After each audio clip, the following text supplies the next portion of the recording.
Hello, this is Deborah Anderson, the Black Woman Animator, come back to you with another video. And in this video, I have Bill Hudson. Welcome. Thank you for having me. Introduce yourself right quick. Sure.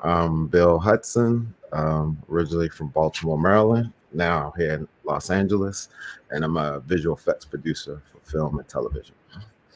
Cool. So, being from Baltimore, how was it growing up? It was interesting, I should say, growing up. Because I grew up right before like the internet technology age, kind of. So I'm part of that last generation that had both. Like you saw a telephone book, and you also saw Google come to life. Right. And there, when I was younger, just try to do things to keep myself busy. And one of them was like video games. And like I said, right at the beginning of the computer age, started doing like print shop stuff like that. So it kind of like start opening those doors. The idea is actually doing it, for a living. Nice. What are some of your best childhood memories? I think mostly like being able to. I grew up playing the drums at my church, so just having an outlet to like jam out, be like for like creative, in that sense, gigging, doing things like that. That was pretty cool. What got you into playing music? Just when you go to church, like the interest. Younger, I was like around like 9 or 10. And it was one of the things like that's what kept me entertained, kind of deal. And I also went to one of those churches where you had to be everything. So you're like on the choir, usher board. Like when you was there, you was put in. So I was like, if I was going to do anything, it's like the musicians are just always only musicians. So I was like, yeah. So I was like, all right, this is the compromise. I gotta be here. Let me at least do that. And it was like obviously look cool. You just sitting up there just watching, wait for your chance to like do it. So that's what kept me involved, I should say. Yeah, when I went to my uncle's church in Detroit, I had to be on the usher board, I had to be on the choir.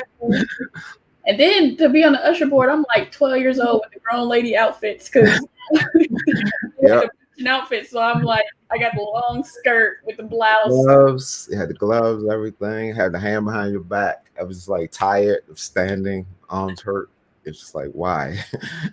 You gotta regulate, like, gum. Give me the gum. Yeah, stop. You hear him praying, B? Come on, man. Like, relax. Like praying. You ain't got no hoe training, like none. So like coming from where you come from, like what would you say your culture is? Not necessarily just like ethnicity wise, but like what makes you unique from where you came up from? I think because growing up in Baltimore is always like limited options, like far as what you can do, like even like career wise. And it was always like a mindset to just hustle, do anything, whatever you got to do to like do something. Like you was like, that was like your expectations. Like, I don't care what you do, go to army, go to school, like you got to do something. You can't be a bum or whatever. Yeah. Kind of like growing up like that, we either had a side hustle selling, shoveling snow, when it was like snowing, or even cutting grass. Like you just found some way to just be fresh. Like that's what you needed to be fresh. You needed to have your own money to be fresh. So you start figuring out ways to get it. And also that kind of mentality. When you go into like school in the snow, you gotta wait for the bus. Like Baltimore City was like the last to get closed. Like you hear all the counties, like counties, all these closing. They was like 2-hour delay. I was like, why would I? So like once you realize you like going to school just to like in the snow and going to work in the subway system, like it just makes you like it's not no reason to not make it, basically. And then we grew up where you had to like go watch the news and watch it scroll on the bottom to get to your school and just waiting. Like I feel like they probably just email you today, but I'm like, we just like on the news, like please, dang it. Run it back. It's alphabetical order, so you just wait for the B's to pop back up. And you like Bowie County, all the other Baltimore County, and then it was like you see Baltimore get excited. It's like county's closed. I'm like, all right, never mind. So, what are some of your favorite like customs or traditions growing up? Like maybe what your family did or every so often, or whatever.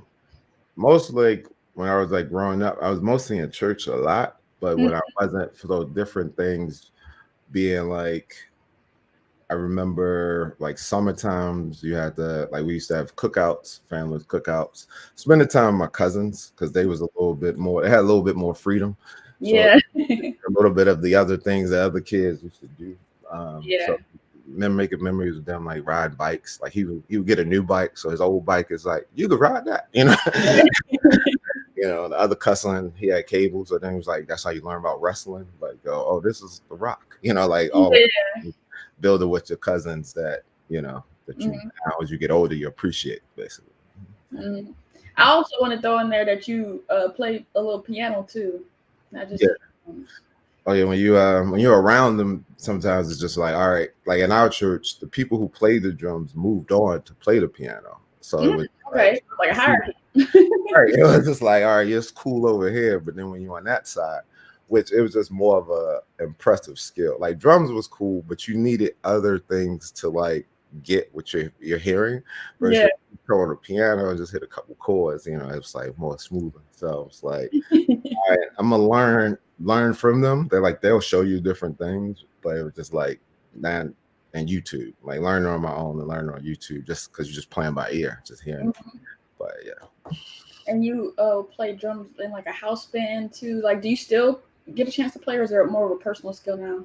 It's more of a personal skill. Like when I was about to graduate, like high school, but the thing is, like I didn't understand like the business of art like that because most of the time it was like you're gonna either be like a doctor, a lawyer, like a traditional career, and even like I was thinking like, man, maybe I could be an electrician because the goal is just always just get money. Like as long as you have enough to pay your bills and things, so then you start thinking, well, what's the most skill that pays the most like you willing to do? Because I was going to be a doctor, but nobody wants to go to school for like 8 years. Right. It's like, oh, I could be an electrician because there's electricity everywhere. All Like, right. like somebody got screwed in them light bulbs. I swear to God. Right. And then it wasn't until my art teacher was telling me because if you see somebody's gonna be an artist, you just thinking like you was about to sell paintings out of a van because it was Yeah. who used to sell paintings like van, like that black art that everybody have in their house. Yeah. The guy just on there in the rugs, and I was just like, I don't know, that seems not reliable. You know what I mean? I don't know if I'm built for that to be out there, struggling. And so, Right. but she was like, actually, it's something called graphic design, where it's like you see these billboards, these magazines. She was like, and this is like I said, internet was out, but it wasn't like introduced as a career to be like, oh, Right.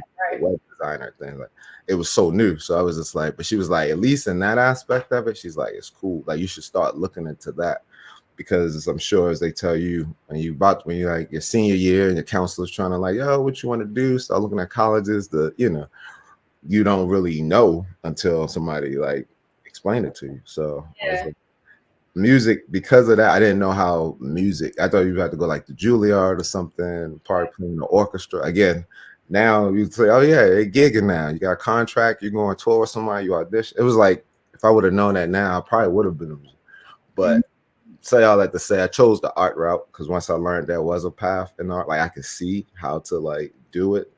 I think Toy Story came out like in 95 or 96. And so I started seeing that was the wave that the animation is going, and used to play like PlayStation, like the graphics was getting better and better.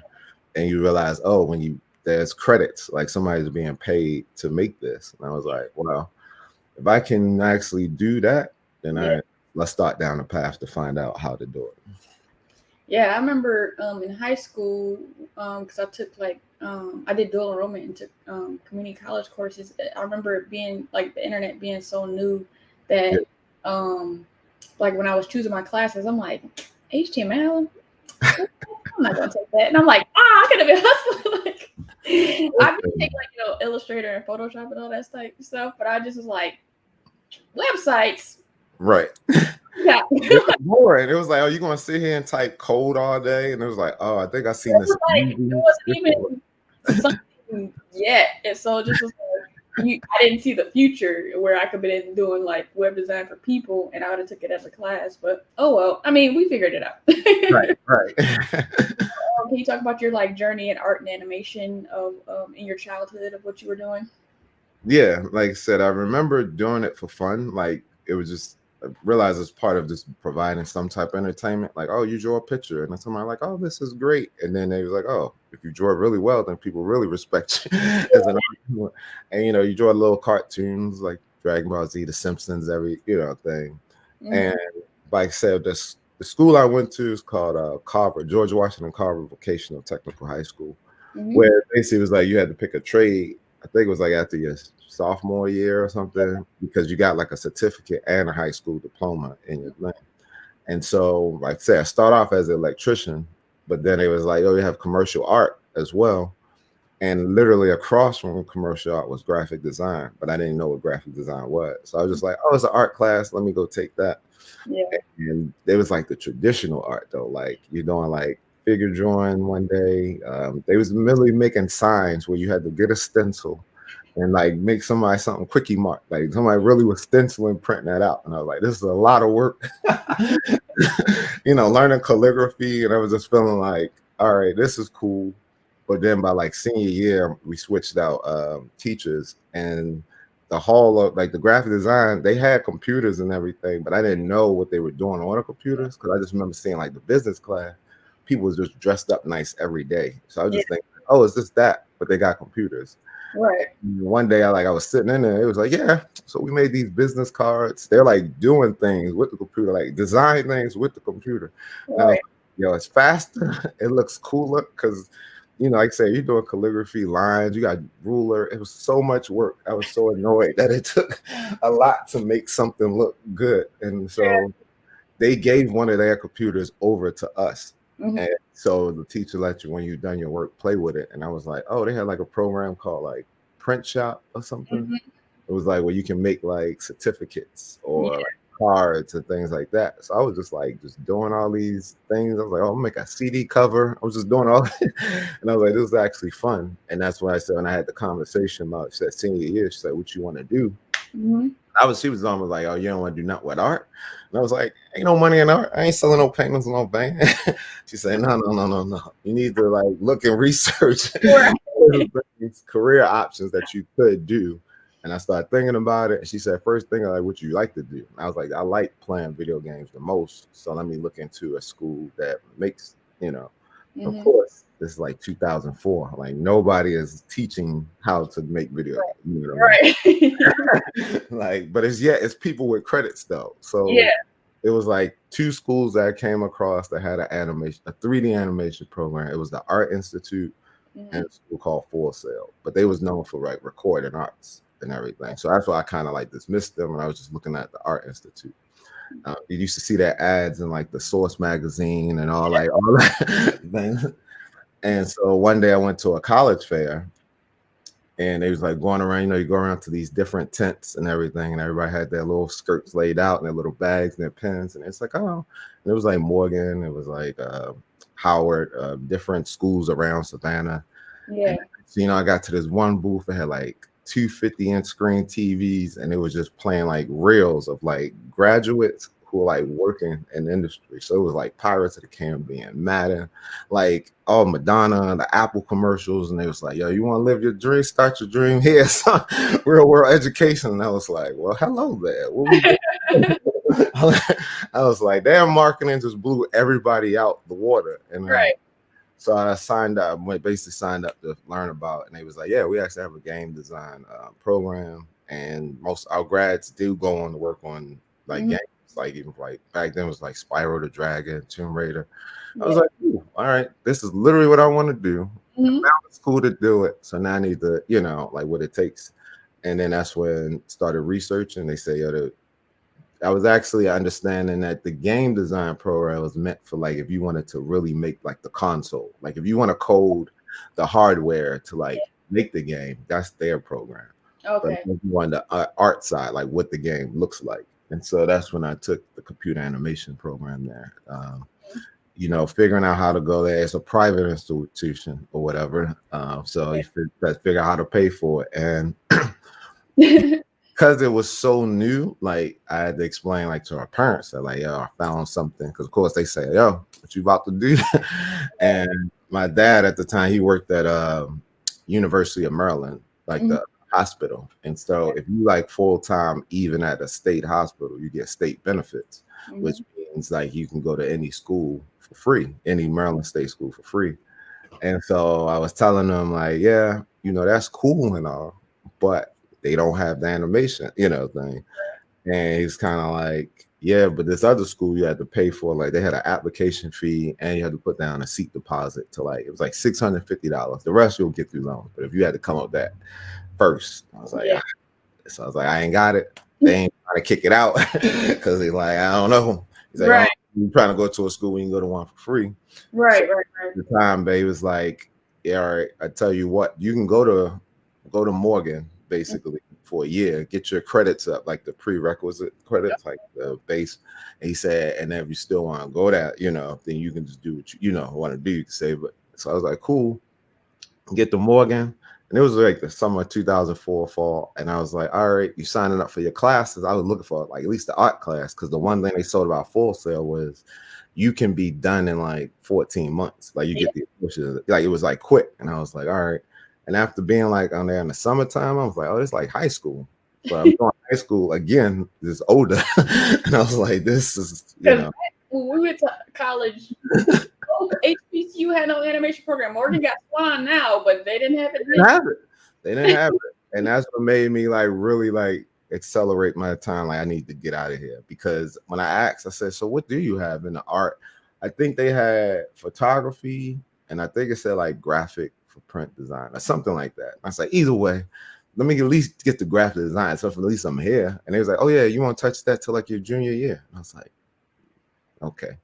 So now I'm there just to be there. Right. And once like me and my dad kind of had to fall out again because of the difference of what trying to do. Yeah. He was like, also one of the technicalities was that because the insurance, the way the benefits work, you had to live quote unquote in a household. So because I wasn't staying in his house or whatever, he just was like, he said, I'm gonna take you off or whatever. And I was like, he's like, I ain't gonna lie for you. And I was like, I'm not even asking you. I didn't even want to go here.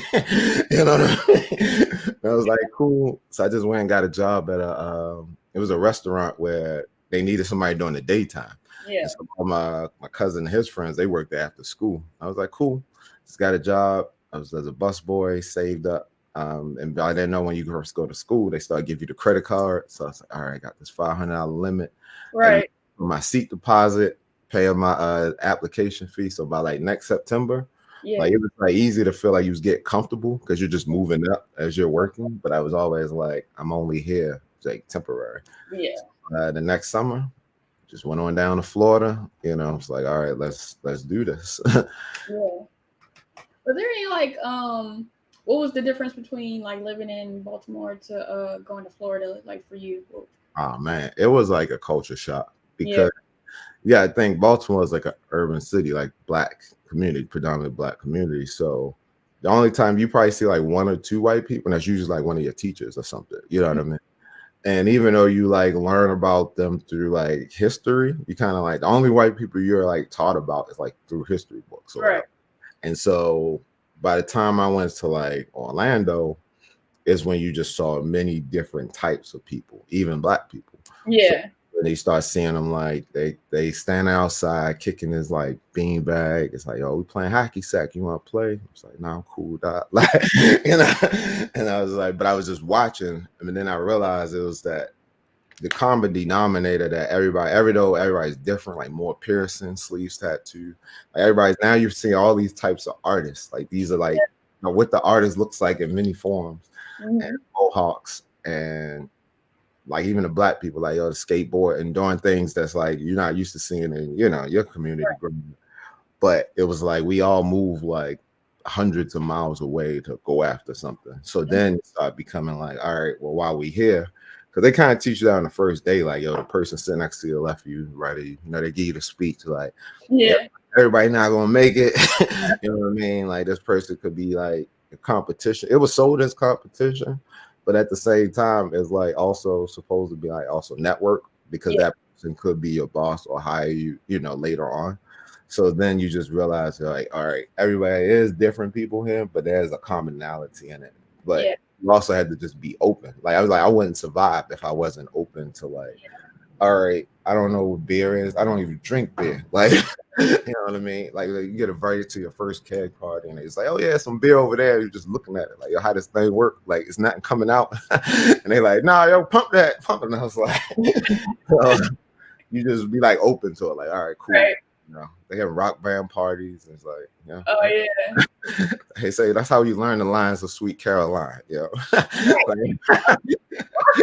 It's literally the only reason I have a gaming system. Like I got into it when I was like living in Korea. I was like, because you know, my brother, I have a twin brother, and he always played video games, but he played them more than me, so that means he was good. And then playing a wrestling game or whatever, he just be having me in the corner. I'm like, I'm never going to dedicate enough time to be able to beat him, so I'm out. Right. So Rock Band, I'm like, I want to play the drums and the bass guitar. It was, you know how Culture Shock was? I remember I got invited to a cookout. Like, he was in the master's program because after the animation, I stayed another year. And I remember like when they was just like, hey, we're having a cookout this weekend, a barbecue at the apartment complex. You want to welcome to come by? And I literally was like, y'all talking to me? You invite me to a cookout? I was like, all right, cool. What you need me to bring? They say, yeah, whatever, you know. It's like, all right. So it was, like I said, culture shock, but I was grateful for the experience to be open to it because I also seen like the opposite when they like people weren't open and just dismissive and how it just kind of created like very ignorant kind of energy that just be like, yo, no, it's actually fun, could be fun. You never know like until you try it. So it was different but cool. I met some dope people, you know, down there. Yeah, for me growing up in Michigan, it was just like you were black, white, Mexican, or Arabic. And then going to upstate New York, it was like, oh, people got countries. Like, right, they're not really different. They like different parts. Like and then that was when Facebook was new, and you had to like apply. Your school had to apply or whatever. And then they came out the Facebook groups, and I created a Facebook group called "I'm Just Regular Black." Regular Black, which then it circled back because by the time the master's program, like I said, the undergrad was just very like you probably like only one out of like I think it was like out of 30 people in the class, 3 people would be black, right? One girl was that. So I was like, damn, for every that many people, right? Throughout the thing, you don't see them. Obviously, recording arts was just like the opposite. It was 90% black. Like everybody was trying to be either, you know, producer, rapper, or whatever in the music. And so I was like, all right, you don't see as many. So then it was like after by the time I got to the master's program, other people started coming from other schools like HBCUs and stuff. So people came from Bethune-Cookman, some people came from University of Michigan. Like you start meeting like North Carolina, and so they started saying like, yeah, well, we on this campus, we should be doing more. Oh, is there a BSU? And I'm like, BSU? And they like, you don't know them? I was like, yo, it's an art school, it's a technical school. No, I don't know what is it? And they wearing these Greek jackets, everything. So then like, they started basically trying to bring what they, and I was like, y'all been here for like 6 years. Like, because I've been there so long. I was like, I know how it works, I know how to schedule it, but I was like, we can apply like what y'all want to do with what we offer here. So like the open mics will be getting like show pro people to provide the stage and the thing. Recording arts guys is doing the engineering, you know, for the show and that. And it was like, all right, film people, we're gonna film it, get the film. So everybody was like making like an experience of it. Like we was getting like, you know what I mean? So yeah. So what made you want to get your master's?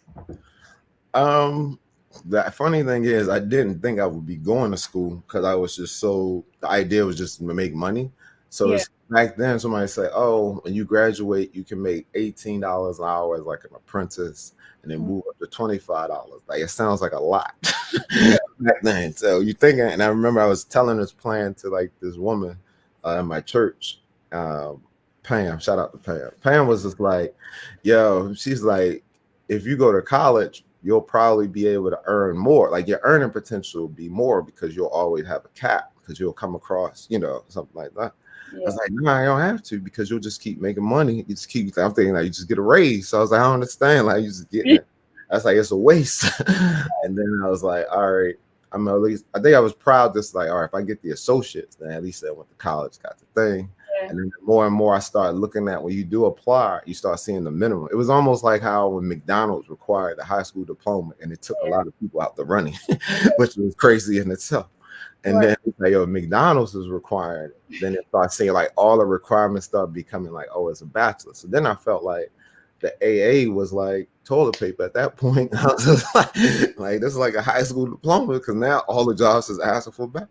And then I started thinking like, all right, if I at least get the master's, at least one just for self pride in the thing. But I hate going to school just to go to school. Yeah. And I was trying to get an MFA. And I was like, the MFA is terminal in our field. And I thought like, I was just thinking like, yo, as a backup plan, you might want to teach somewhere. Yeah. Like, this thing don't work out, you go, or you do work out, kill it for like 10 years and you're looking for a gig. Yeah. Like, I got an MFA, I can go teach at least at a college and just make a decent living or whatever. Like survival, I was only thinking about just survival skills back then. And then they said as I kept going, they didn't offer a MFA yet, the irony. They only had an entertainment business master's, which is a master of science. And I was like, well, eventually I'm gonna have my own business because you like the goal is to be like a millionaire. Back then it was to be a millionaire, and then you realize living out here, a millionaire ain't nothing. You really got to be a billion. Like after taxes, you're not, right. So, you only gonna get that way if you work for yourself. Like there's no job that's gonna ever keep giving you a raise where you can look at a paycheck and you're like $1 million. Good job this week. You know what I mean? Like that's never gonna happen. So I was like, cool, I'll at least take this program. And then as as both of those programs showed me, is like how you have an idea of how you think something works. Yeah. Nothing like what you expect. Right. Like animation, you was like, let's go here and I'm gonna go be able to work on a video game. But it was more like, no, we're gonna teach you that like in an animation, there's like a pipeline. And then there's like 8 disciplines between, as you know, like a modeling, rigor, animation, texture artist, lighting. And so you learn each of these skills every month, to do it. And then you pick which one you learn like the most, and that'll be like your discipline because the big studios are only going to offer that. And so I was like, okay, cool. But like I say, because of just hustling and like, as long as I get a job and don't have to move back to Baltimore, I'm taking every one of these as serious as I can. But the thing is, you learn it in a month. So you got 4 weeks to get it. First week, they're like teaching. The first 2 weeks, they teaching it. And by like the last, they're like, all right, your final project is whatever this discipline is. Animation class, I think we had to do like serving a tennis match. Like one serve, one volley. And I was like, it's taking up so much of your time to like do this thing. But it's like, now every part of the pipeline till like you find the one and you find like, oh, game design was cool. But then I took compositing. And then once I took compositing, it was like, you saw like this car commercial where the car was fake. It was like a Saab jet transformed by Digital Domain. And it was like, you just saw it transform from a jet to a car and take off. And it was like, all fake. And it's actually, every car commercial you see is fake. And then you started seeing like, wait, what? And it's like, the most rewarding factor when you started just seeing VFX breakdowns for things. And I was like, actually, this is probably what I want to stick to. But you learn it so late in the thing. And this back then is when it was a software called Shake. Before Nuke, it was Shake. And it's like, oh man. And so only people who really master the class, like nobody masters it on the first try because it's your first time. Like, it's the people who failed the class or like purposely failed to retake a class to learn the skill like enough that when you saw their projects, when they put them up at the end, it was like, oh wow, is the planet exploding? Like, everybody else got like some soft things, like things not textured or tracking off. Right. So, and then same thing for the master's program. They was like, oh, actually, you're learning how to put a business plan together. And every month is going to give you like target audience, branding, finance, law, all these things that's going to like put together the plan. And it's just like, by the time you're done, either you're going to really know how to run somebody else's company or know how to run your own. Or if you work at a company, you know how it works. So I was like, okay, I had no idea how none of these things, but then you start learning this is really the why behind a lot of things you already know. Yeah, I don't know what it is about a tennis thing, but like I remember when I came back from Korea, I was applying to Turbo Squid because I was living in New Orleans, and then I was applying to a company where they were like, oh, if you we're gonna give you a test of like a player hitting a ball, and I was like, okay, Turbo Squid where I ain't got to do nothing, or because I knew Maya and Softimage at that point. Mm-hmm. And the test was in 3ds Max. I'm like, I ain't gonna learn how to, like, because I had 3ds Max when I was in high school, but I hadn't touched it since then. So I'm like, okay, I gotta learn how to, like, I know how to do these things in a program, but I gotta learn how to do this for the test. I'm not gonna learn. Let me just work on Turbo Squid. I'm just like, I'm out. I'm not about to do this test because I'm like, and then rigging, like, I can't rig. We had one class that had 3ds Max. That was their way of saying, like, obviously, it's like, you're gonna learn Maya. But Yeah. you might get into another studio because some studios still using it. We're gonna give you a month and learning that too. And it was like the same thing because you learned Maya so well that it was like I was trying to find a replacement options a lot. And it was so much clicking. And then I remember like the teacher asked, like, how many of y'all used this before? And it was also interesting to me that people did get it like in high school. And I was like, what schools out here is teaching kids some 3D software before it even existed, you know? And I was like, I was like, I'm really behind on how much information is at your, you know, which is why now you try to pass it on because it wouldn't even be an idea that you can have an opportunity to work on the things that you see and, you know, enjoy on TV. Like, oh yeah. Yeah, that's why I got my YouTube channel, because it's like you don't have a neighbor or a friend of a friend of your parents that is an animator or in the industry. Like, right. No, you're figuring it out as you go. Right. Just going to that school alone, because it was 24/7, right? You'll have your lectures between 9 a.m. to 5 p.m., but your labs went all around the clock. So it can be at 5 p.m., 1 a.m., or 5 a.m. And sometimes they did it by last names, thankfully being an H. You didn't get too many of those of 5 a.m. joints. But just understanding the schedule, and it was just like, yeah, when you're out here in the real world, like it's a 12-hour day, which eventually was that because you realize a month wasn't enough time. Like in the beginning, you can use the lab time to do the assignments, but then you start getting later and later where it was like, no, you got to do like go on open lab, like practice time to get another 4 hours just to barely pass. Pass, not even like so you can be proud to say, yo, my serve looked the best. You're more like, yeah, I show motion, timings, like you're just trying to get through, even though you're putting in. But there's not enough time in the day to really, you know, get it. Like you just have to do it. So, yeah. So, what would you say you love about 3D and visual effects? I love that it provides the additional tools for filmmakers that like you couldn't do. You know what I mean? Like most of the time, like in sci-fi, like it's like easily given. Like if you wanted to tell a story about another planet or futuristic things, or even something attacking, like I say, when I watched the Independence Day and everybody blew up the White House, and they were like, yo, you know, you really can't blow up the White House for this film. So like you're gonna need another option. And it's like, all right, that's what it provides. Like another creative way to visually tell a story that even if it's you know, invisible effects, like sometimes it's like, oh man, continuity, had mixed this, we got to fix that, you know. I think that, and it's like a rewarding feeling that like somebody can watch something and like not tell that it's fake because it's like, oh snap, who would have thought? So that, I think that's what's a big joy about it.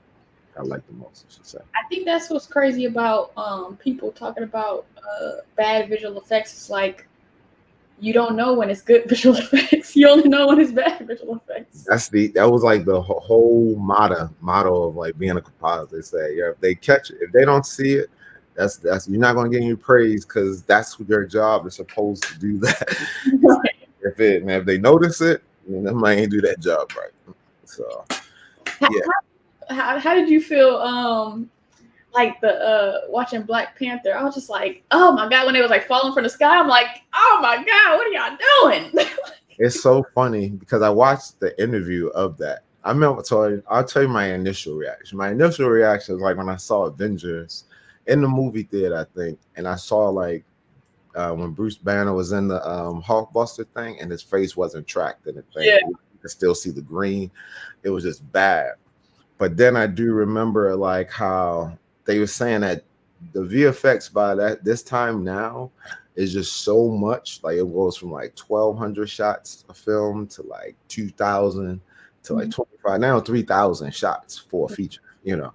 And they said they're just at the point where they just know that it's just going to be some shots that just don't make it over the finish line, and they just like, we're gonna. And so I had to look into that sequence, and apparently I think it was like double negative, you know, which they say is unfair to the vendor because I think one of the vendors dropped out who was working on it or something. Something like the shot sequence slipped through the cracks, and then they had like 2 weeks to like get it. It was like a month or something. It was like a small turnaround time to get it done, versus everybody else had to look dev on that shot and been working on it for like a year up until that point. So obviously, it's not, you know, fair to them. So they was like trying to do the best they can under the time and the guys that it was. But when I saw it, I just accepted, like, yo, the hours, the clock, you know what I mean? But you don't know. So then it just made, you know, the studio look bad. But Yeah. it's just where it's at now, where it's just going to get more and more.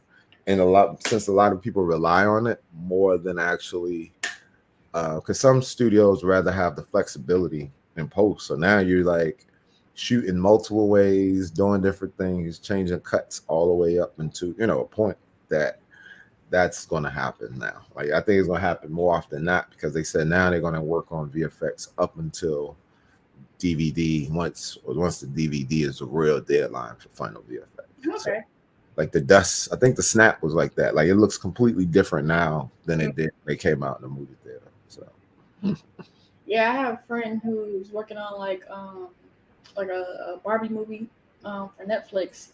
And at the beginning they were like, yeah, we're gonna have bubbles and all this stuff. But then they was like, can't have these bubbles like I'll be scheduling right. And so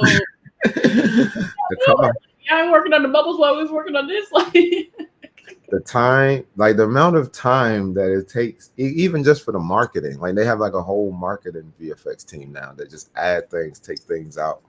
And you thinking like, man, if all this money is being spent on this, like now it's a whole nother part of, I have to hide things. So we're going to pay just as much for the type of effect for that shot for the fake one. And like, two scenes. Okay, that's good use of funds, you know what I mean? So this is the part where I list out some of the projects that you worked on. Let me know if any of these are wrong, and I'm just gonna give some like highlights or whatever. Okay. So you know, back when I actually found you were doing more like music videos. So you did the Jay Sean featuring Lil Wayne, Hit the Lights video. Yeah, artist days. Yeah. Jones Danger video. George Clinton's Gonga Fucking Dying. Gonga Funka Dying. Catfish the TV show. Naked and Afraid, The Good Fight, Billions, Ballers, Modern Love, The Purge, Unbreakable Kimmy Smith, Kimmy versus the Reverend, P-Valley, Cops and Robbers, The Goldbergs, Betty, C, and now Naomi. Amongst many other things. Like yeah. I was looking at their IMDb, like 2019 was busy. It was a busy year. That's because I started off in a music video, as you say. Like, so once I graduated Full Sail, it was kind of like, all right, now the student loans is up. You got to start making money, you know, trying to figure out how to stay down there. And so luckily it was some film students. It was a guy by the name of What's Good. He was a film director, and Corday. And they basically found a core group in that film program, like the camera guy, the editor, the grip, you know, like the team. And then one director, one's going to produce, and they both would just alternate, flip. Like, yo, if you want to direct this one, I'll produce it for you. Like, so they already had a niche team, and they was doing like Trina music videos and Flow Rider videos and things like that. But they didn't have like a visual effects guy. Corday knew, he was more like a motion graphic designer. And so once they was like, all right, we got these projects, and we can make them look like what you see on like MTV. Like, we know how to create the quality. Only thing is missing is the visual effects 3D side. Yeah, and that's when they offered me the opportunity to work with them on their music videos, which was cool. You know, like I had to do the Jay Sean one, like that was solid. It's like, yo, we need a city, you know, come through and all of these things. And that's pretty much how I got started, just doing the music videos first online, videos and commercials, things that was like anything where they needed a 3D artist, because I was like a generalist. It's like, all right, cool. Yeah. You know, you don't really know your rates, but you know how much you need to live. So just like, Right. and eventually, like you just become like a big fish in a small pond because nobody's really going to pay you the rate. Once you like realize, oh, there's a film school, you have film equipment, you have people who's willing to take the less just to get the experience. You're never going to like grow the market. Like, good thing is like if you're a professional, people will pay for the professional because it's like you can't risk, you know what I mean? But music video budgets was getting cheaper and cheaper. Yeah. DSLR came out and started cutting everything. Like, yo, we don't need no big old camera with film and everything. My man got the 5D, the 7D. Like shooting videos $500. I was like, well, you won't be able to afford me no more after that. So then I stopped off. I was going to ready to basically go to LA, but somebody was telling us that Atlanta was about to be the new Black Hollywood. So I was like, it would suck to go 3,000 miles and then have to come back. So I said we should stop in Atlanta and then head over to LA. And I did in Atlanta, but then Atlanta felt like film school, but like worse because it's the real world. Where basically back then, like this is like 2013, where people were just kind of like, oh, we got a budget, but we only paying the people at the top, or we're gonna. But if it gets picked up, we're gonna give you the first, you know, rights to come on board. We trying to sell something and all that. And I was like, yo, this funny with the money stuff.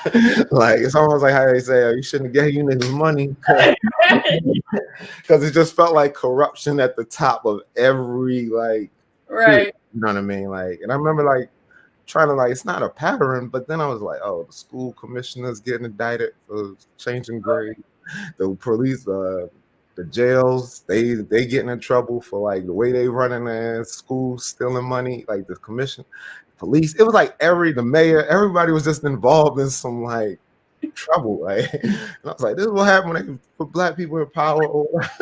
Like, yo, this is ridiculous. And the biggest, like the last straw, I mean, I did end up getting like the opportunity to do work there or whatever, but it was just the realization that Atlanta was only built for like top heavy. And it was like made more evident when they started doing the tax incentive thing. So like, oh, if you're living there, you're like, oh, all these companies are moving out here, and you gotta hire people who look, you know, 70% gotta live here. And then you start realizing, oh, they tapping into the loophole where it's like, I think it was a company like Carter's, for example. It's like, we're in Connecticut, but we're moving to Atlanta. And if you want your job, we'll pay for you to move to Atlanta. So then all of their workers will come. They like, basically the job's a 90% fill. The fact that they have an Atlanta address now makes, so now nobody locally is like benefiting from this company moving here, except like the bottom jobs. Like, oh, if you want to be an assistant, or you want to be a janitor, you know, clean up the thing, which was crazy when I was at CNN, because I was like, yo, when I, you know, used to go up to the escalator to the offices, but then like in the food court, it was like all the black people, you know what I mean? And I was just like, this is crazy. Like I used to, the security guard used to give the nod every day, like I see you, brother, you know what I mean? And they're like, all right. So it's like, if you're not working for the 1%, like Time Warner, those companies like TBS, TNT, Cartoon Network, the Weather Channel, CNN. Yeah. Then you got like what, Tyler Perry, and then everybody else. Like the gap drop off is so vast that now it's like, yo, you went from negotiating a salary to be like, look, we ain't got no money to pay you. And I was like, all right, I just need to go. Because at that point, I was like, all right, my portfolio is solid. So like, there's nothing else to lose here. So once I got the opportunity to go to LA, but you got to start over, because now LA is like, what's the last thing you worked on, or what studio? Like, what name are you dropping to let us know that you're the cream of the crop? Versus, well, here's my reel. They say you have a nice reel, but where did you work at? And so that's when I was like, okay, you basically got to start over and prove yourself that you know, can do it at either, I don't know if it's at this level or somebody can vouch for it, because everybody just had this like pressure that if you didn't bring in somebody that they can just guarantee that they'll do the job, they just won't take the risk. Yeah. It's cool because then they just make you better. So I started applying to like everywhere and then realizing that you just got to start over. So it's like the next thing, like 3D, I realized because out here you are in a pipeline thing. So either you're applying for a bigger studio and they're asking when you work there, like if you ain't working on a whole game, then we got other candidates who just left game. And then vice versa, VFX houses, it's like, yeah, we got people who've been using Nuke and these things more, whatever. And so now I was like, all right, the main thing I realized was opening was this motion graphics. Like if you can do some type of title package or whatever, no After Effects, you'll get hired. So at first I was just like at Burlington, like first I got a job at Burlington just to say I got something. And then even like a security job, I think I did it like twice or whatever. Because those are the only jobs you can do without having like they just like, oh, we need people for the holidays, and you can sit there and make $12 an hour, But once I got the call, like one of my friends who worked in Silicon Valley, she was like, we need a 3D artist because they had some tech where you can put on these glasses, pull things out the screen or whatever. And she was like, yeah, but they didn't have any models. So they was like, we'll buy the models. We just need somebody to like make them usable for our hardware. And it's like, you can stay in LA, we'll just fly you out every Friday and things like that. So that's when I started like working, gaining experience in that way. But because of contract with the next, gotta look for the next one. Yeah. And then I'll end up at Nickelodeon. A friend of mine was like, yo, and that's when I realized the year thing, how LA works. So like people, when you first come out to LA, people kind of like, they're like, oh, you out here? Oh, that's cool. You tell me what you're trying there. It's like, good luck with that. But if they see you, been out a year hustling and they like, you still here? Then they start moving like heaven and hell. They actually like, oh, you still out there? You doing that? You know what? I know somebody. Like they get on the phone, they start helping. And I was like, oh, is that like a test? But then you think about it, like nobody wants to be responsible for somebody's livelihood, right? Like I can get you in, I can get you a job. It's more like, yo, if I can, I keep my ears to the streets versus like after that. So it's funny, he hit me up like that next year or whatever. It's like, yo, somebody quit to go to Pirates of the Caribbean and as a PA. It's like cool. And then once the show wrapped, I knew like they would bring me back on season 2, but then you start learning the hierarchy of a show. And I was like, you basically come as a PA. Then back then they had an APOC, like an assistant production coordinator, then a production coordinator. Then it's just a social producer and producer. And they move as a pack. Like when one show ends, they just fold up and then they go across the thing to a news. So nobody's giving up their jobs to like, do this. So I was like, yo, you'll be here forever. And that's what the guy, my coordinator, told me. Like, he's like, yeah, and it's not enough. He's like, you think it's enough? Like you think make it $1,500 a week, you'd be straight. He's like, yeah, but you hear like 12 hours a day, sometimes longer, and you're just trying to catch up. It's so much to do that you don't really enjoy it. And he was big on like, he's like, I'm big on health, enjoying life, like financial wealth, like, well, I'm just be free. And so when he said that, I was like, cool. But as soon as we went on hiatus, I got an opportunity. An internet company needed a graphic designer, a motion graphic guy. And I was like, this is cool. And then from then on, once you start putting the reel together to be like, all right, here's some titles, like throw in a cell phone, throw in a drink, throw in these things. It's like, oh, clearly you know how to use the software. And they were like, and so that's how I got in at MTV for Catfish and for the Travel Channel. It was like their version of sports science, like how ESPN's when they give so much data or facts, like how something moves. Yeah. But for like roller coasters. And eventually I realized by 2018, like that was cool, but I knew visual effects started coming back real heavy in TV. And a friend of mine, she was actually a producer. Her name is Lauren Ellis. And like kind of like a mentor. And she was just telling me like, yo, if you trying to get back in, and she was an advocate, like I'm looking for Black people to be in VFX. So she's like, I'm looking for people like you. So yeah, if you want to come back. But I was like, I'm not trying to be an artist, because I remember the years, so many nights like staying up late, working late. I say, yeah, I'm ready to move on. Like what's the next plan? Like I don't want to be like at 50, like looking at a computer screen for like 12 hours a night. Nah, I need an extra plan. And she was like, yo, well, if you want to come on the management side, she's like, yo, I get you in as a coordinator because you already have, you know how the pipeline work and things like that. You just need the actual experience. She said, I'm over here at a company called The Molecule. Mhm. Them up, and they was like, hey, he worked on Ballers and all these other New York shows, based like crime shows, like been around for a minute. And I was like, I didn't even know about it. Okay, cool. Yeah. And so when I applied, that's when I was telling her, like, yeah, I thought I was like, I said, gave her all I got, hopefully. And she's like, they hit me up, said, we're going to wait till they get another a show in the budget when they do it. And I told her, like, but I said, thank you for the opportunity. She's like, what? Hold up. I hung up and she called me back. And that's when they called, Molecule called me back. So actually, want to offer you a start date. And I was like, and she was like, yeah, you know, she's like, actually, I'm getting ready to leave. I'm getting ready to go to Zoic. So my last act while I was there, you know, to make sure you get hired because they're going to need you. And she's like, you know, just learn what you can learn. Like you learn how to track shots and everything, like manage the team, how to be forward thinking, proactive instead of react. Yeah. And from there, like you said, 2019. So on the vendor side, you touch so many shows because it's like 3 months here, 3 months there, that like, and so that year I was just trying to just like, I came in 2018, but I knew I wanted to like move up. So I had to take any opportunity to manage these shows that they started. My producer just started going on vacation. He was like, yo, I'm going to Mexico to build houses this week, but Bill got it. You know what I mean? You know what I mean? But that was the experience of learnings. For first one, I think on-screen credit was Ballers for their season 5 and just being their coordinator, and same thing for like P Valley and Billions. Like we had a New York office, so they would just basically help any overflow, and I just helped them, you know, get it. And then 2020 happened where everybody started like working remote. Yeah. But it was some studios that was like, even though it was a break, it was some that had filmed already and they needed to like push. So now there's a push for content. They're like, yo, whatever we got that we need to get it going.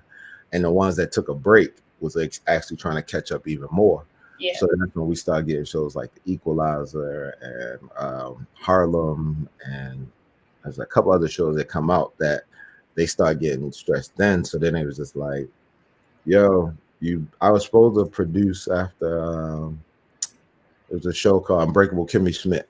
Like, like at the beginning of 2020, that's when I was just like, you know, I think I was ready to like a associate producer. I got moved up to associate producer, and it was like, and it was a show New York had, but one of the producers basically he ended up leaving. The producer on it ended up leaving, so they was like, all right, we're giving it to LA team, and this is your chance to prove, you know what I mean, that. And it was like 200 shots, and it was one of your choose your adventures, so you had to like, it'd be the same shot, but now it's like instead of a gun, it's a rocket launcher, you know what I mean, and you just managing that. And they was like, cool, if you can get through it, then we could talk about the next. But then like in March, that's when this happened in January, so by March everything shut down, and it was like, all right, we're gonna like, you gonna help out.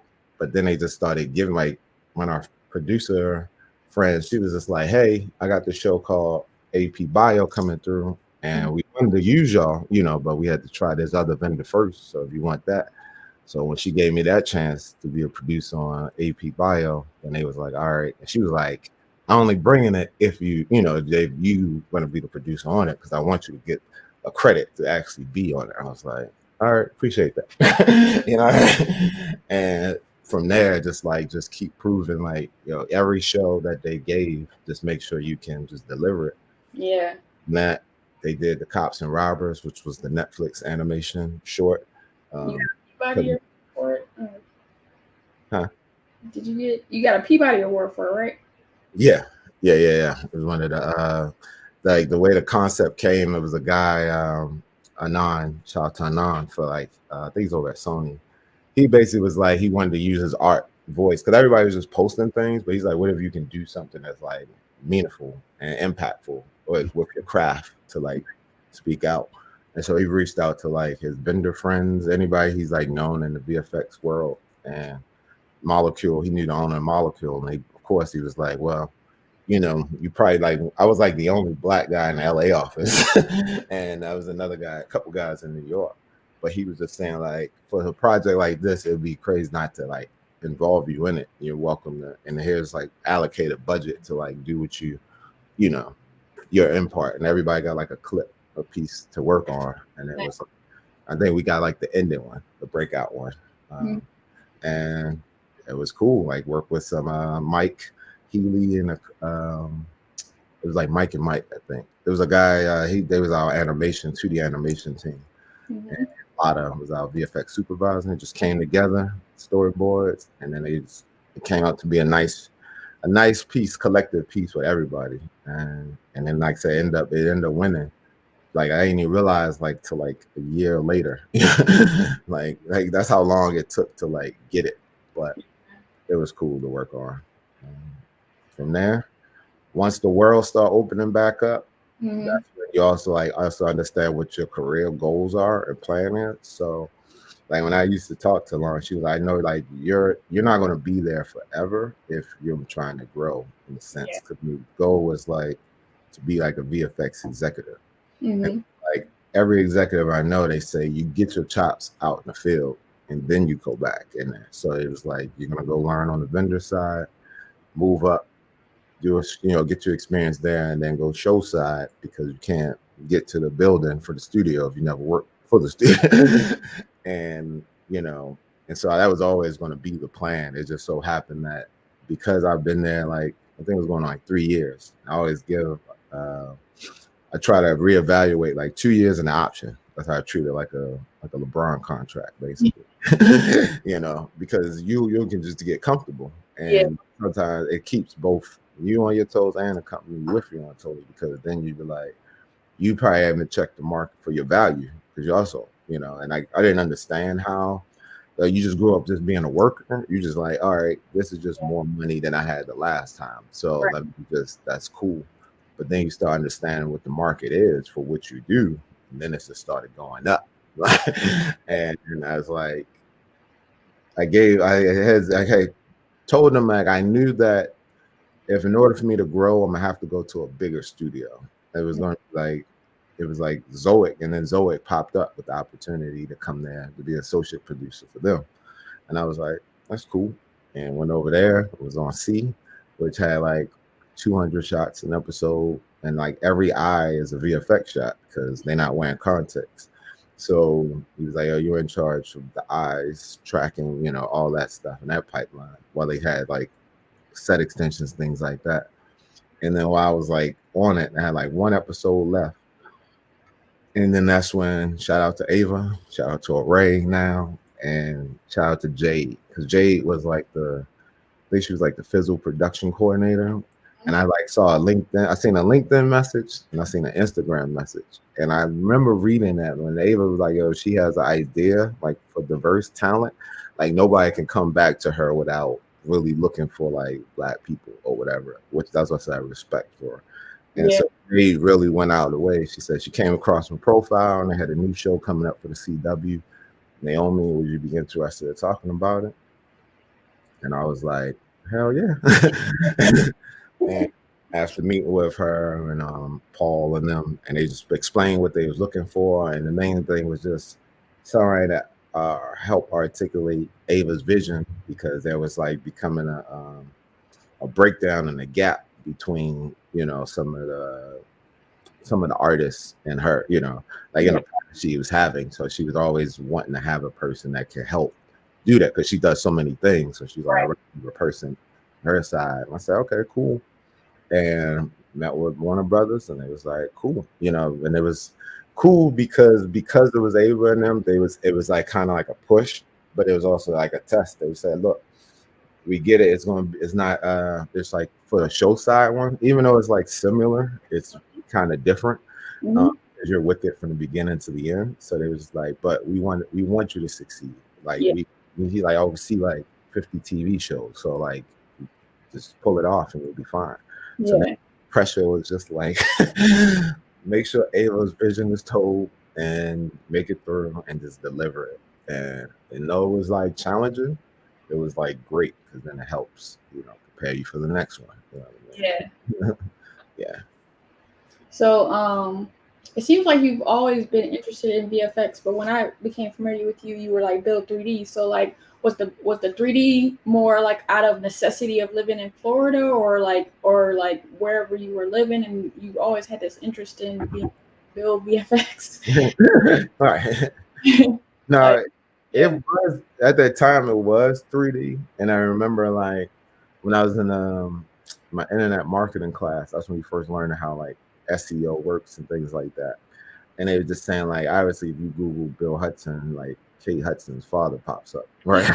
So it was like how can you stand out as a as if somebody looked you up, what would you wanted to be associated with.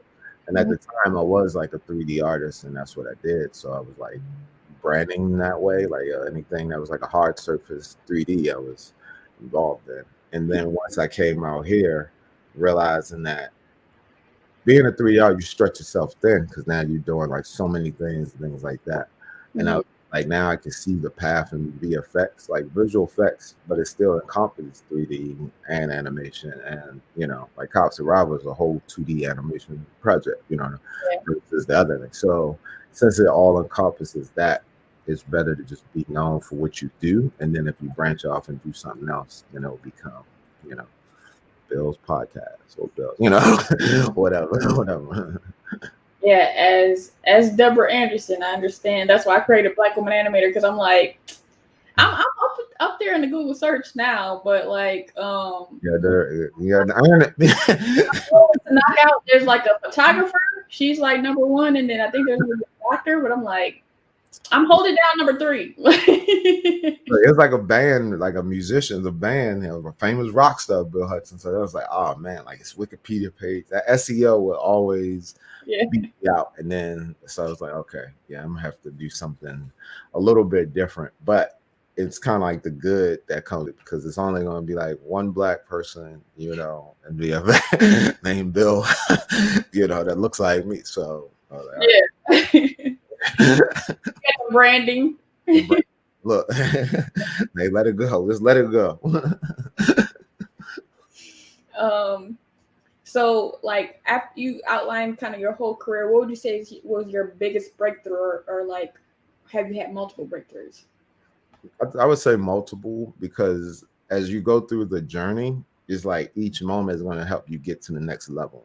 Mm-hmm. So like kind of like even getting in before I went to the molecule, I was at a Spanish network. You know what I mean? And I felt I'll ask you about that. I'm like, was that hard? Do you know Spanish? no. So it was kind of like saying because I think Naked and Afraid ended, and it was like you do all these shots, but they just stack episodes. So they like we're good for the next 3 months, guys, or whatever. And I was like, all right, I ain't gonna make it to then. And it was only one that answered it was like a staff me up post. And it was like, yo, we're looking for a digital artist or something. But they was talk like benefits, like a 9 to 5 kind of like version of it. And I was like, all right, what is this? And I'm thinking because it's a network, I'm thinking like, all right, it may be less than what you're getting, because back then you could just charge like $400 a day to be a motion. I think it's like 5 now. But he was just like, all right, this is less than, but it's like the consistency because that was also the adjustment to being like, rent's high, rent's due at the first every time. So then you got the gig to cover the rent, the gig for the rest of the. Mm-hmm. So I was like, all right, I might try this, but the rate was so low that it was just like I had to keep thinking, like, oh, is it even worth it? Because now you're getting to something. I think it was like $17.50 an hour, and you're coming from making like $2,500 a week. You know what I mean? Like on different, networks. But so I realized, but it was like, oh, people move up, prove yourself, this, that. And I was like, the last time I fell for that. Because, like, if you don't negotiate it there and it's cool, it's okay that job opportunity is not for you. Yeah. But just took it as opportunities. It's like, all right, it was a Spanish network. It's called Estrella TV, where they said they create content for the Spanish, the Mexican American population. So basically, if you're from Mexico, you live here, but you've been watching our TV shows, we're gonna make shows like that, but just making it Spanish. So they had like their America's Got Talent show, like with the 4 judges, but it's called like Mucho Tango Caliente or whatever. Or They have their own Real Housewives, what's called like Rica Famosa Latina, and it's just like Latin women, you know, throwing glasses, champagne, like the same thing. And they really, that's what they said. And then they said we want somebody to create the graphic package that looked like the American graphic package. Yeah. Like it's cool, you know, it's the same thing that, and they're just telling you what it is, you know, like here's the name, here's the thing. So you make the logo, what time it comes on TV, and things like that. And while I was there, I was taking an opportunity to learn, and it was just more like the greetings. Yeah, you just walk in, be like, "Hola, come on, stop. Yo estoy bien, gracias, y tú." You know, like you just because the promos guy was next to me, so I used to just hear him like go crazy like a telenovela, like you know. But that's also why I say it's time to go, because I was there for more than like it was like 2 years. And I just told him, I was like, "Bruh, I'm making these graphics. They got like award show that's like their Grammys, Latin Grammys, Premios de la Radio." I was like, I'm creating all these graphics, doing this work. I was like, I need a raise.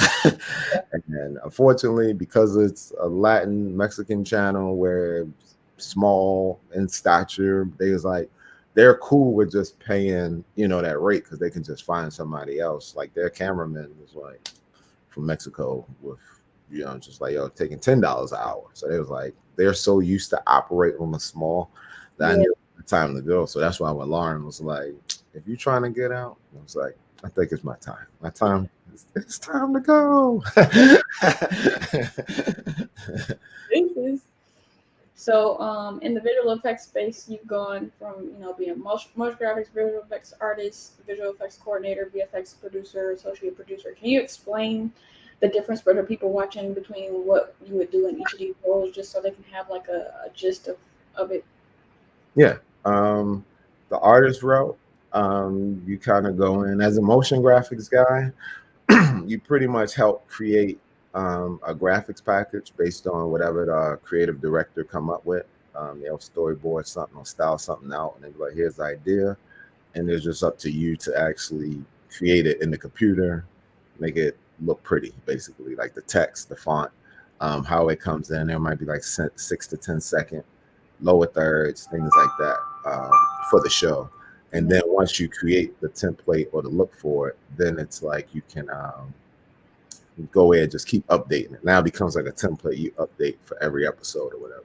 What are the elements of the package like? So for example, honestly, like anybody who watch like any sports has the best examples, because the lower thirds graphics, like Fox Sports, like anytime they have their show outside of the thing, or TNT, TBS, you'll see like a transition with the scoreboard or the team. So then you're like making the transitions. They're like, yo, we need like a 3 second. You just make sure it in and out. Lower thirds, they were like, hey, we just need one look, and then every time you just updating it. And like I said, show opens. I think SVP has a good package as an example. If you ever see the late thing, like when he does his bad beats, and you'll see like, oh, here's the opening, and then they'll cut to whatever. Yeah. So you're just creating like graphics to help support, tell the story, transition through in and out to make the editing, you know, better. Yeah. I've done that, like I said, both on the commercial and the show side. Once you get to a VFX artist side, it really comes down to being, again, now it's like you taking orders from like a director, and they say, hey, we have this shot where we need a building in the background to signify that we're in New York or something.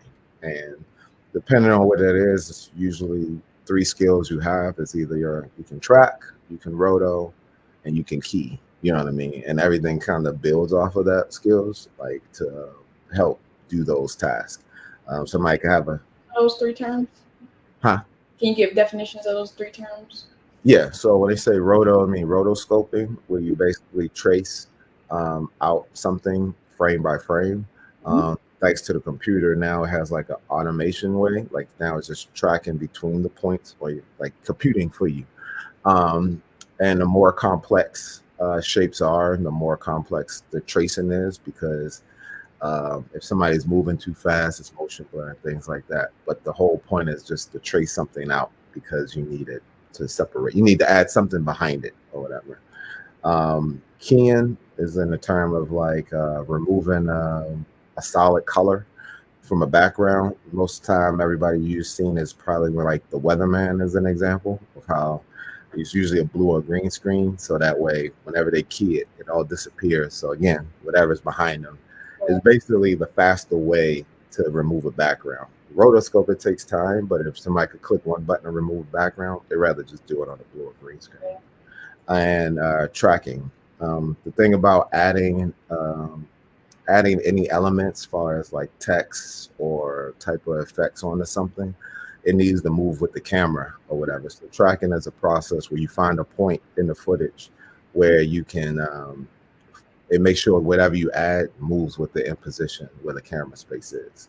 When I worked for the state of Louisiana, I actually worked with a guy, one of my colleagues. He went to Full Sail, and he was in VFX. He would actually do VFX supervision on the side. So he did like NCIS New Orleans and all that stuff. Yeah, nice. Something we had to do for our job was like, because we work for economic development, so it's a lot of companies moving to Louisiana. And one of the things he did was, okay, say there's a piece of land and they want to see what a building looks like on it. He would track it and all that stuff to make sure, like if they had like maybe a drone to do like a little zoom, it looks like the building is staying in place, right? Because you just placed it in it and it's like sitting there while the camera's still moving. So you need to find somewhere to like track it to so it can stay there wherever the camera is doing. So those three skill sets have like people have made a career out of them, like just knowing those three things. And then the rest is kind of like the skills to like make it seamless, like making sure, matching grain, color correction, and things like that.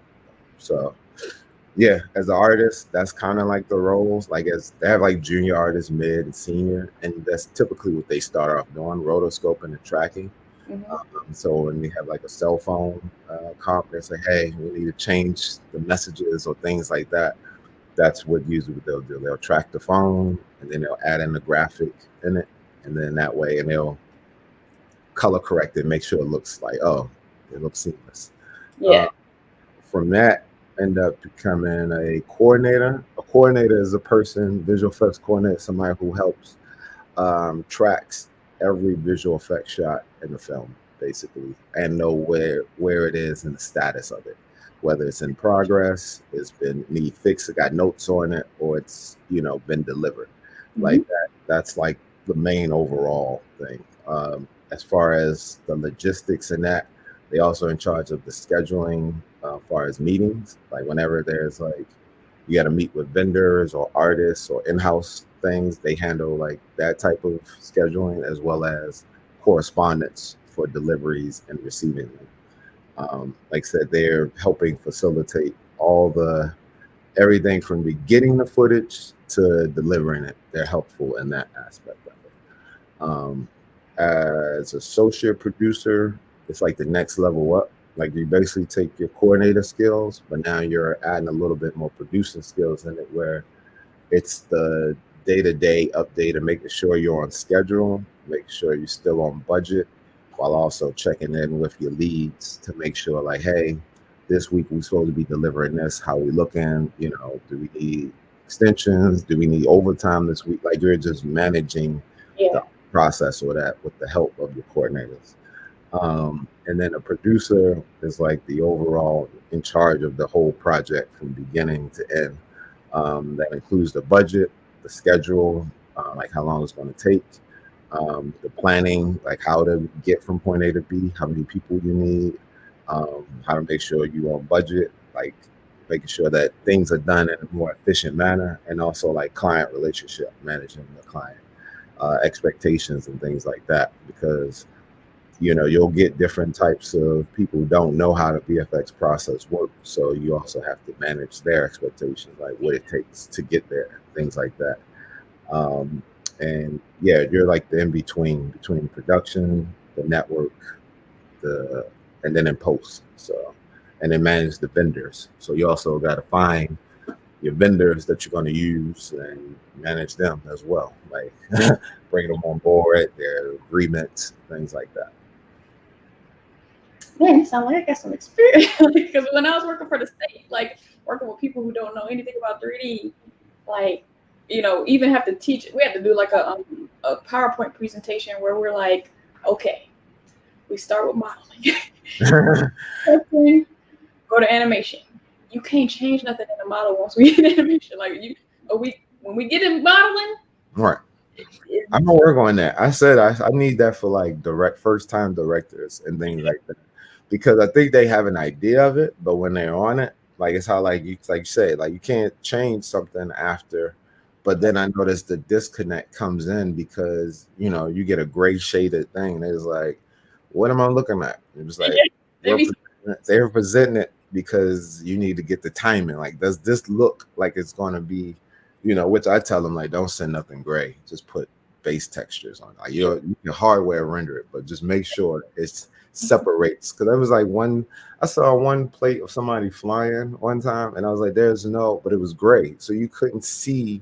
There was no relation to see what's happening. You just see a guy. Like, like I was like, they're not going to improve. They're not going to give no notes on it because they don't know what that means. And I was like, yeah, you need like a artist is like, do you see that? Yeah.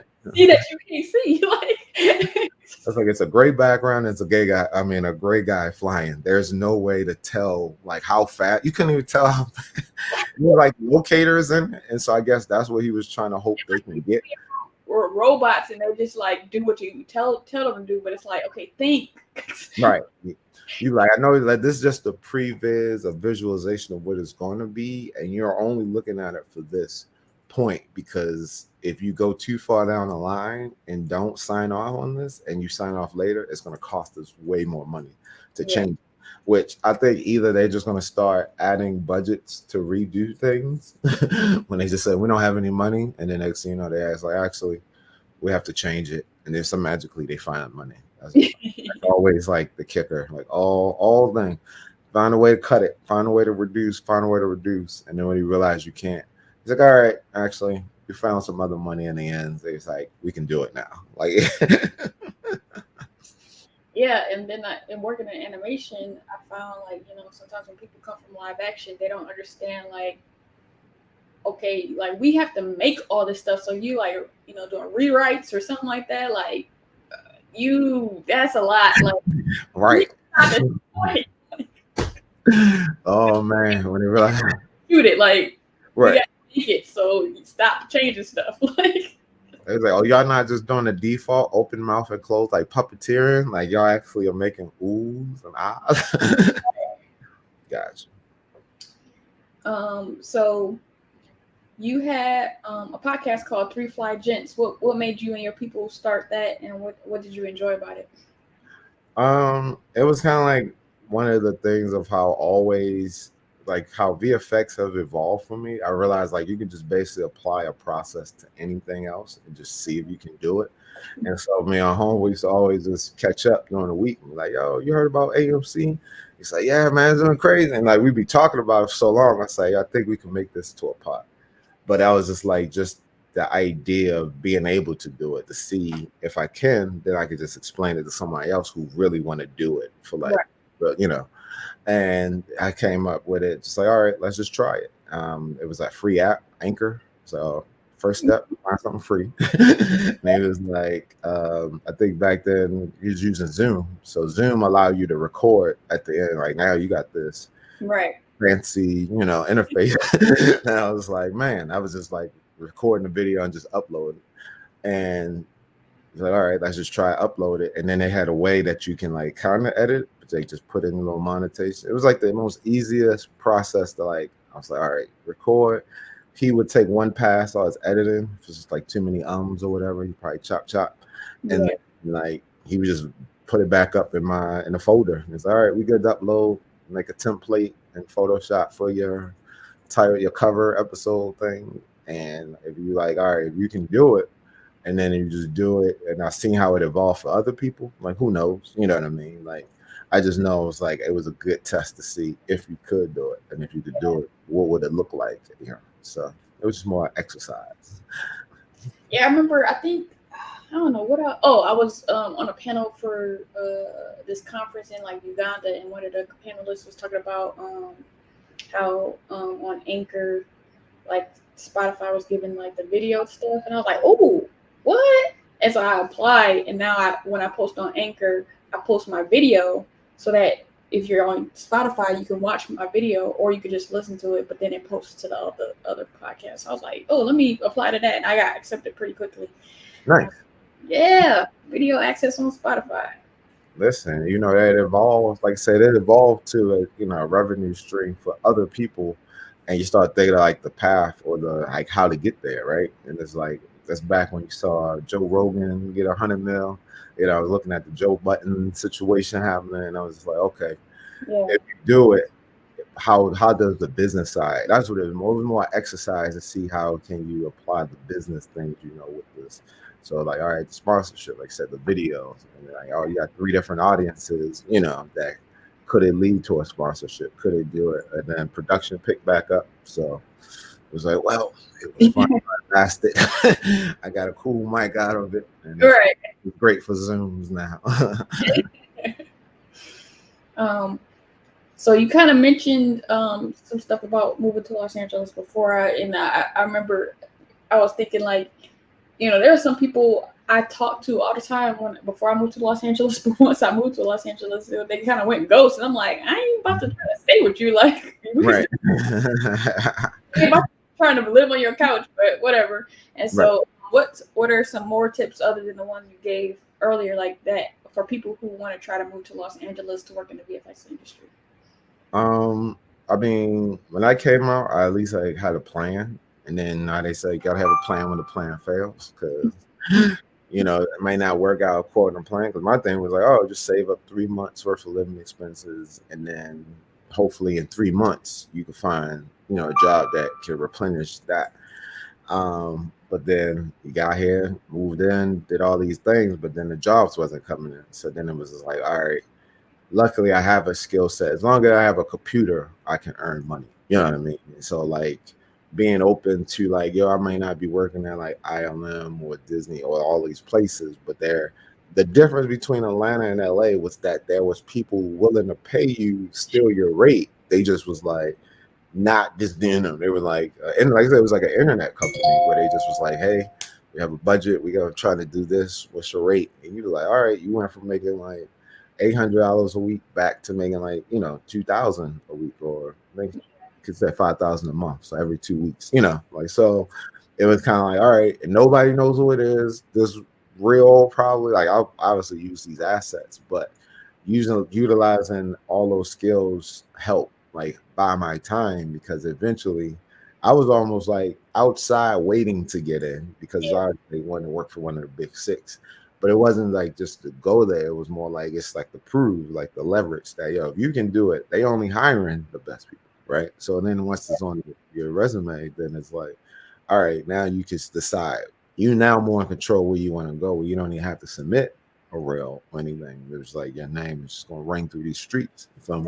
So I think the biggest thing is that being prepared to like do what you have to do what you want to do. You know what I mean? Because like, it's too expensive out here to have an ego, you know what I mean? Like, far as like what you won't do in a sense, but it is like, if it can help you get closer, like I say, you tell me, like, if you want to get in somewhere, you shouldn't be afraid to be a PA at this spot, because then at least while you PA, you're meeting the people who make, like, you kill it, like everybody asks you when you're done, what are you trying to do? That's like how it works, right?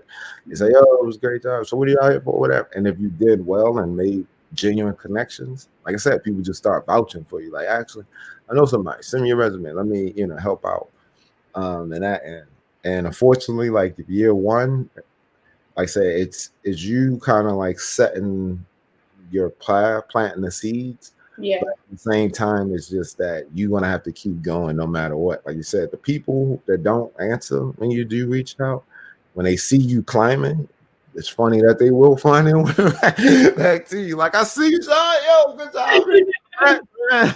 Yeah, let me know when you want to catch up. Now they're gonna be trying to catch up with you. So it's kind of like the mindset I always had: if you build it, they will come. You know what I mean? Like, that was it's true. Like everything I've done, that like I knew the type of person that I am, that it's hard to, like, you're not gonna have to get out, meet everybody. I'm not fake, so I'm not gonna meet people just to meet people. Right. Like, so then I was like, all right, you're gonna cross paths with people. When you do, just be ready. You know what I mean? you're ready, then it's just easier because you're just genuine. Like, oh yeah. So be prepared for something if something goes. 'Cause I've seen some people be immaculately blessed as soon as they touch down, they in, and they just climbing up the. And that's more for like people who get selected for like the internships, Yeah. mentorship programs, and things like that. Because now somebody has a vested interest in the program. They keep the program succeeding, and for the PR that it does, there's an vested interest to get you there. Yeah. But that's not the norm. You know what I mean? That's like they say, the exception to the rule. So yeah, have a plan. Be okay with being. You might have to take some jobs. Like obviously, everybody know their limit or what it is you're trying to do. But if it helps you get one step closer, Yeah. what you're trying to do is no pride. And usually, sometimes on the artist side, you just have to keep doing like portfolio pieces without being told to. You know what I mean? That was like the trick that I did every time I had a chance. I was at that Spanish network that's making mock phone commercials. You know what I mean? Making, because I might get the option to work on a phone ad or whatever, or a Nike thing. Like I was just doing the things that I know eventually somebody might pay me to do. So that's also like just being sharp in that way. Yeah, for me, I moved to LA February 2020, so a month before the pandemic hit, and I didn't get my first full-time job till January of this year. So it was like, I mean, but I wasn't tripping. Like, I'm glad I moved here when I was older, because I had more groundedness, and then also it was like, okay, I haven't tried as hard as possible, so I'm not tripping off, not getting certain opportunities. Like I had a lot of like after a while I had stopped applying to stuff because I just like, I'm applying to this computer. I don't know if y'all actually gonna hire me.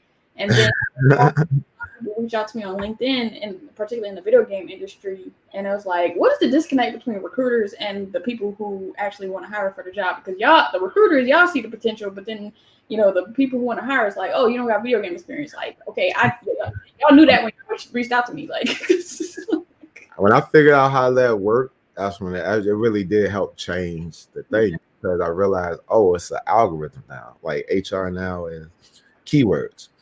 Yeah. I remember when I found, like, I tried to look for somebody, and it was just like, it had like a percentage of a match, and it was just basically like, oh, all right, so now I just need my description, my resume, my profile page to have the keywords that are like now in these job postings. So then the recruiters do start coming.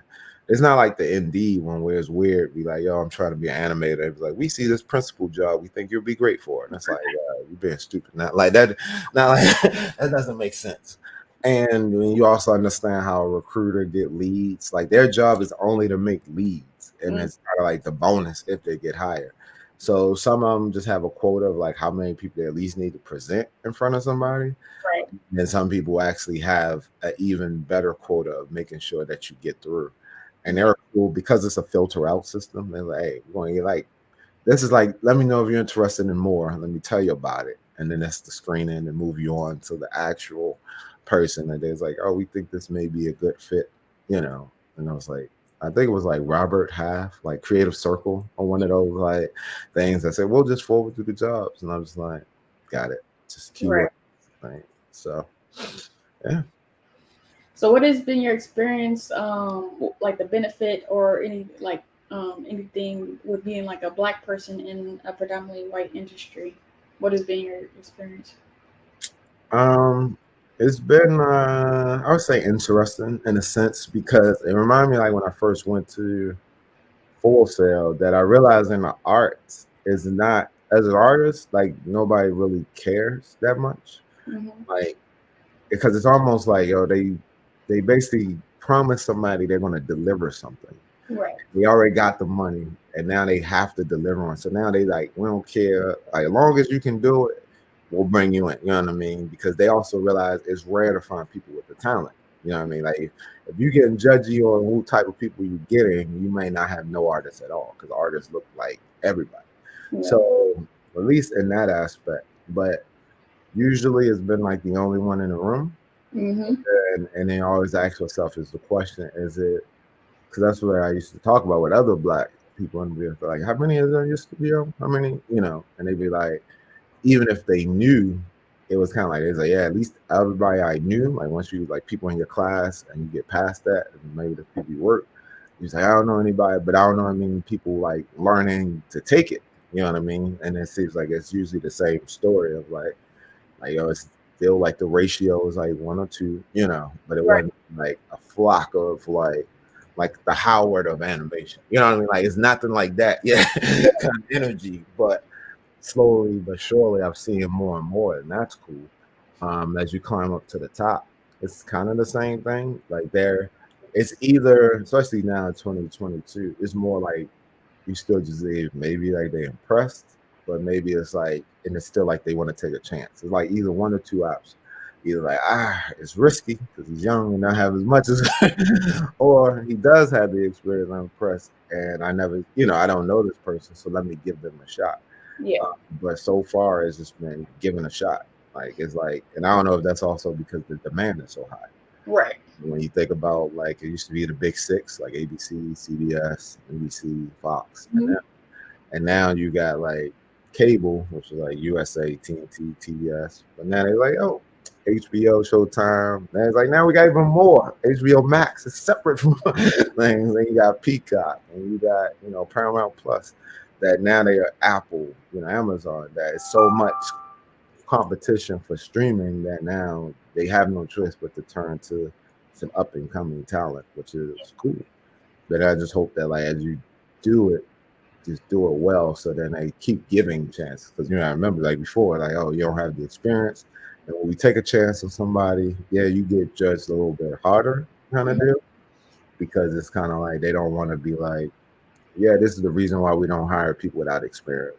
Even though I've seen people get hired with no experience, and they just like, oh, we're going to teach them and prep them and groom them for the role. So you're like, all right, you don't get as much grace, so you got to be sharper. You know what I mean? Make sure that like this is earned, and then for the next person to come by, like you'll now be like, you know what? I may have thought that this might be how it's going to turn out, but actually it wasn't a bad experience. Right.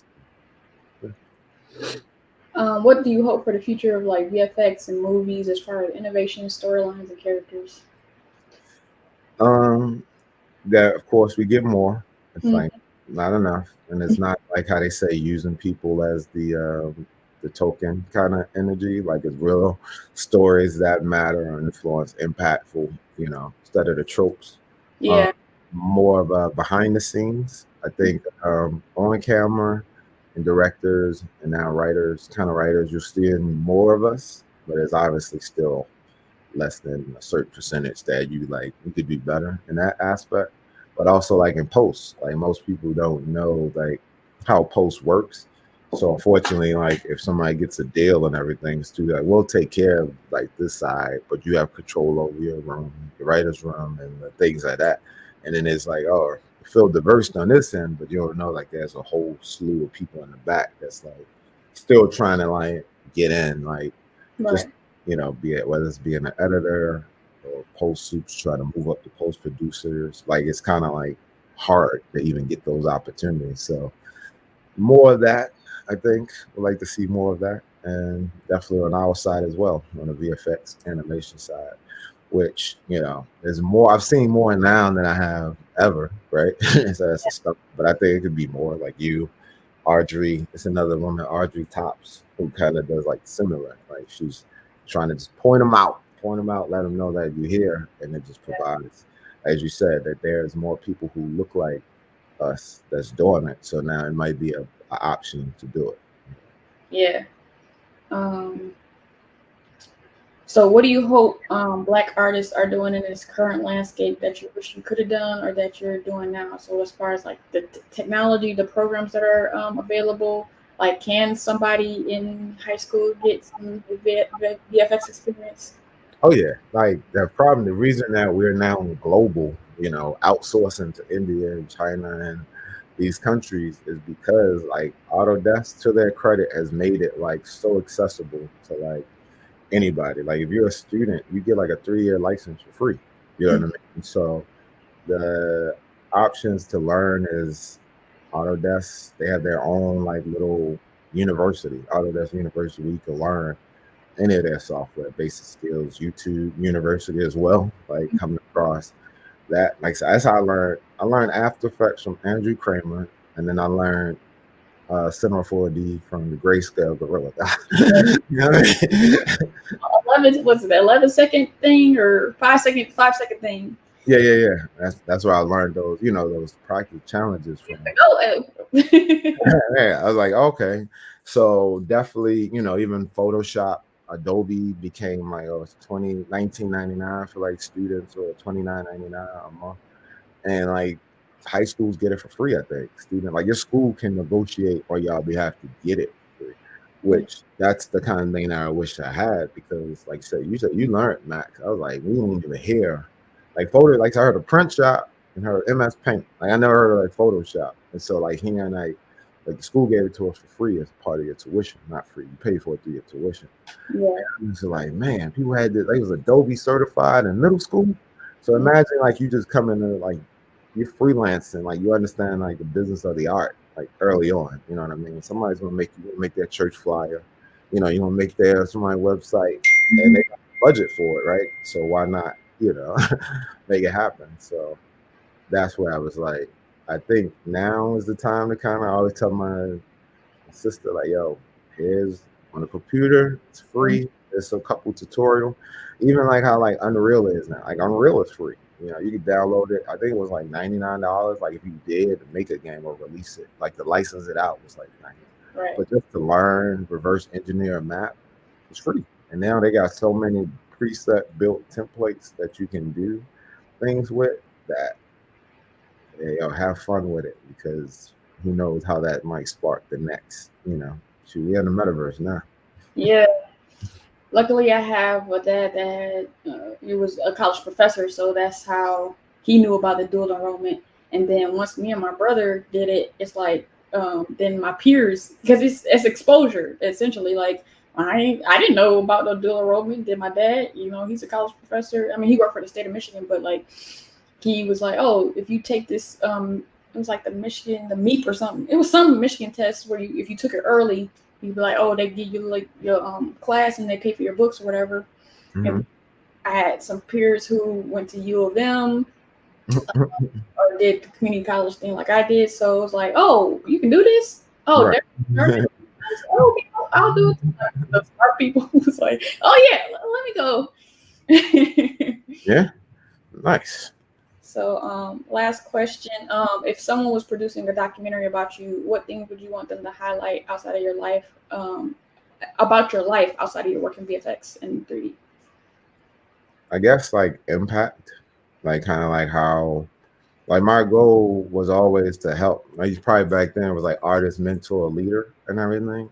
Mm-hmm. And just realizing that because I was like the first to go, I always felt like, oh, if I figure it out, because I'm like more of a technical person. Yeah. Black and white, like if you tell me this will equal this, then I know it and you can apply it. You know what I mean? So because I'm like a technical, how do you say, you got a art of science, like they show you how to do it. Like even drawing, like I wasn't like a natural, like somebody sees something. It's like you got this book and it shows you like you draw 8 circles, you start with the thing, like so I've learned a technical way to do something. Right. So once I was learning it, I was like, all right. I also saw the gap of how people explain things. Like it was people like in the class, like struggling in the labs. And since we used to be in there together, I was like, all right, just showing people how to do things. And actually, I realized it actually made me better, because now you're like accountable for like what you say. Like, oh, you teaching someone how to do something. A lot of people are really good at what they do, but they can't. And it forces you to really give the reason why you're doing what you're doing. So just kind of like that, like impact you had. Like I've worked with a lot of people or friends that, at least if I'm like really busy, I've always tried to like make sure that they can, that they're good in their whatever way, and they can just take it and run with it, because I know I won't be here all the time. But hopefully just the impact of just like giving back and helping, making sure. I know a couple people now that like out doing that thing, just proud to see it. Like when we started at, working together in the labs, and now you see them just like those type of. The work will speak for itself. That's what I'm hoping for. Like the people You know, it's not what they say. It's not what you say about. It's what other people say. So I'm hoping like if somebody made a documentary, people have some nice things to say. Definitely. So, how can people follow you?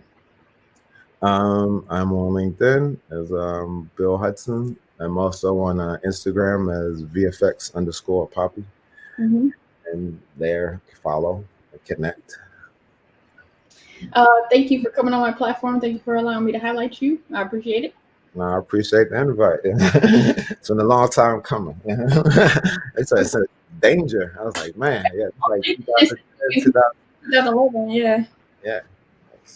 And I've been like, oh, you doing the little music videos? That's how. It's the beginning. Yeah.